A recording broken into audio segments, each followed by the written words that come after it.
حتیٰ کہ عورتوں تک نے 2 اونٹوں پر بندھ کر جسم کے 2 ٹکڑے کیے جانا برداشت کر لیا، لیکن خدا تعالیٰ کی محبت اور اس کے پیارے رسول صلی اللہ علیہ وسلم کی محبت کو دل سے نکلنے نہ دیا۔ یہ وہ قربانیاں تھیں جو توحید کے قیام کے لیے مکہ کی سرزمین پر ایک مثال قائم کر گئیں، اور پھر ایک دنیا نے دیکھا کہ یہ قربانیاں کیا رنگ لائیں۔ صرف 10 سال کے قلیل عرصے میں وہی ظالم جو دنیاوی وجاہت کو ہی سب کچھ سمجھتے تھے، ان قربانیاں کرنے والوں کے زیر نگین کر دیے گئے۔ وہ لوگ جنہوں نے اللہ تعالیٰ کے اس پہلے گھر کو جو توحید کے قیام کے لیے قائم ہوا تھا، جس کے لیے حضرت ابراہیم اور حضرت اسماعیل علیہ السلام نے یہ دعا کی تھی، جس کا قرآن شریف میں ذکر آتا ہے کہ ربنا وجعلنا مسلمین لک ومن ذریتنا امۃ مسلمۃ لک وارنا مناسکنا وتب علینا انک انت التواب الرحیم۔ اور اے ہمارے رب، ہمیں اپنے 2 فرمان بردار بندے بنا دے، اور ہماری ذریت میں سے بھی اپنی ایک فرمان بردار امت پیدا کر دے، اور ہمیں اپنی عبادتوں اور قربانیوں کے طریق سکھا، اور ہم پر توبہ قبول کرتے ہوئے جھک جا، یقیناً تو ہی بہت توبہ قبول کرنے والا اور بار بار رحم کرنے والا ہے۔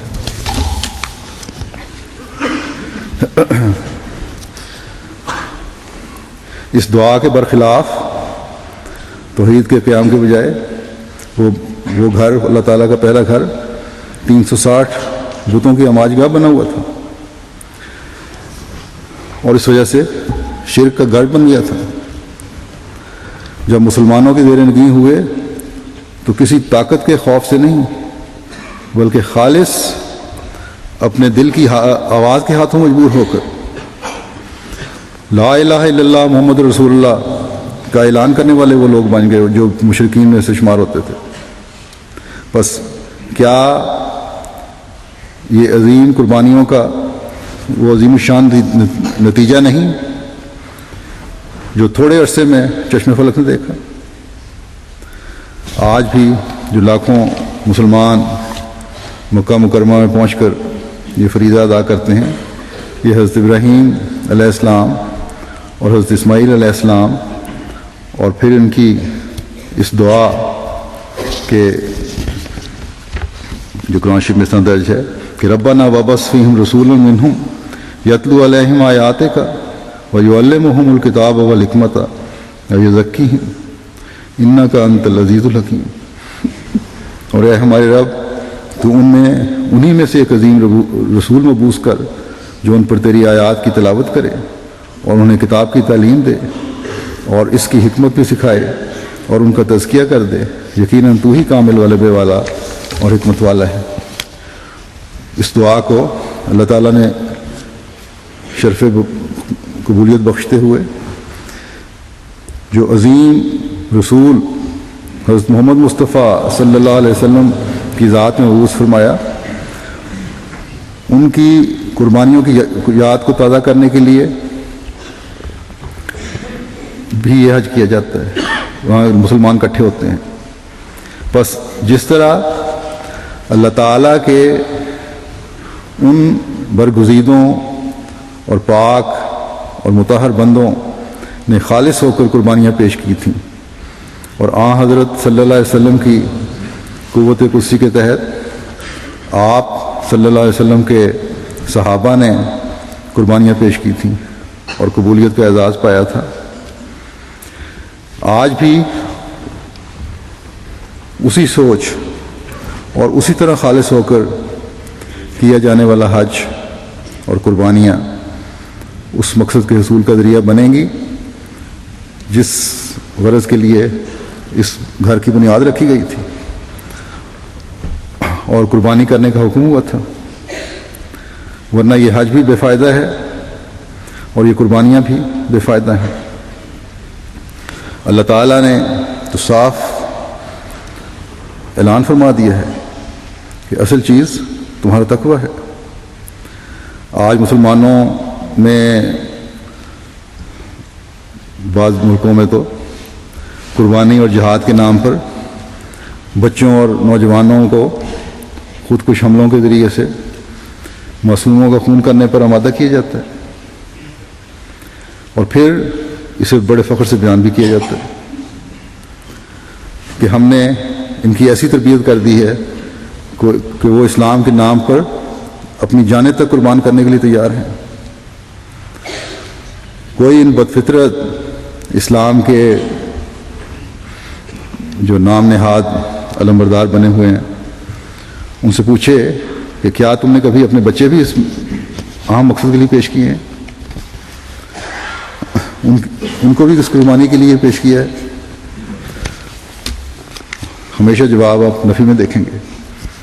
اگر خوش قسمتی سے کوئی نوجوان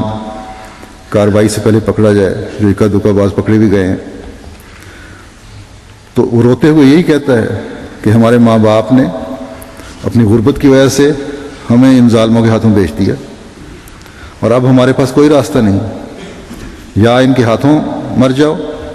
یا خود اپنے آپ کو اڑا کر مر جاؤ۔ اور بعض دفعہ ان کی ایسی برین واشنگ کی جاتی ہے کہ وہ سمجھتے ہیں کہ اسلام ہے یہی ہے، برے بھلے کی تمیز ہی نہیں رہتی ان لوگوں کو، تو اس بات کو خدمت اسلام سمجھا جاتا ہے۔ اسلام کی حقیقی تعلیم سے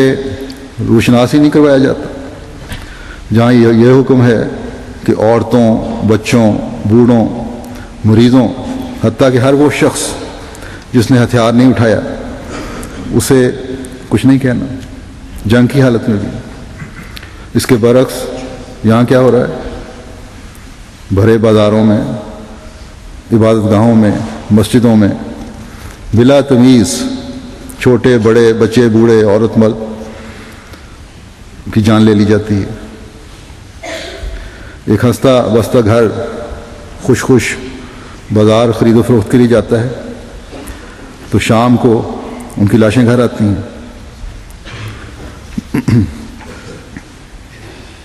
یہ کون سا اسلام ہے اور یہ کون سی قربانی ہے؟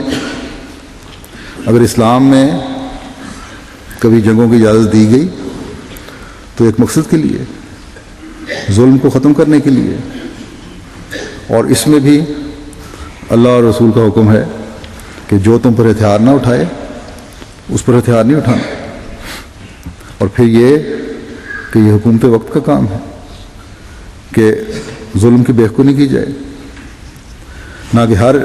ایک ایرے غیرے کا اور نام نہاد تنظیموں کا۔ بس ہمیشہ یاد رکھیں کہ حضرت اسماعیل علیہ السلام کا بھی قربانی کرنا اور اس کے لیے تیار ہونا ایک عظیم مقصد کے لیے تھا، اور آن حضرت صلی اللہ علیہ وسلم اور آپ کے صحابہ کا قربانی کرنا بھی ایک عظیم مقصد کے لیے تھا، حکومتوں کے حصول کے لیے نہیں تھا اور کسی سیاسی وجہ کے لیے نہیں تھا۔ اور بچوں کو خودکشی پر آمادہ کر کے یہ مقصد حاصل نہیں کیا۔ خودکشی تو بذات خود ایک ایسا فعل ہے جو گناہ ہے، اور روایات میں آتا ہے کہ آن حضرت صلی اللہ علیہ وسلم نے خودکشی کرنے والے کا جنازہ نہیں پڑھا۔ بس یہ آپ کی ناپسندیدگی کا اظہار ہے، اور جس کام کو اللہ اور رسول کے نام پر کیا جا رہا ہے اس میں تو ان کی خوشنودی شامل ہی نہیں ہے۔ اور پھر آج کل کے خودکش تو جیسا کہ میں نے کہا نہ صرف اپنے آپ کو ختم کرتے ہیں بلکہ درجنوں اور بعض دفعہ سینکڑوں معصوموں کی موت کا باعث بن جاتے ہیں اور قتل کے بھی مرتکب ہوتے ہیں، اور پھر معاشرے کا امن برباد کرنے کا بھی باعث بنتے ہیں۔ کون سا توحید کا قیام ہے جو ان خودکش حملوں سے عمل میں آ رہا ہے؟ بس آج ہم احمدی ہیں جنہوں نے حضرت مسیح موعود علیہ الصلوۃ والسلام کی بیعت میں آ کر اسلام کی حقیقی تعلیم کو اپنے پر وارد کرتے ہوئے، اپنے پر لاگو کرتے ہوئے ایسی بامقصد قربانیاں دینی ہیں، اور اس کے لیے اپنی نسلوں کو بھی تیار کرنا ہے جو توحید کے قیام کے لیے ہوں، جو خدا تعالیٰ کے احکامات پر عمل کرنے کے لیے ہوں،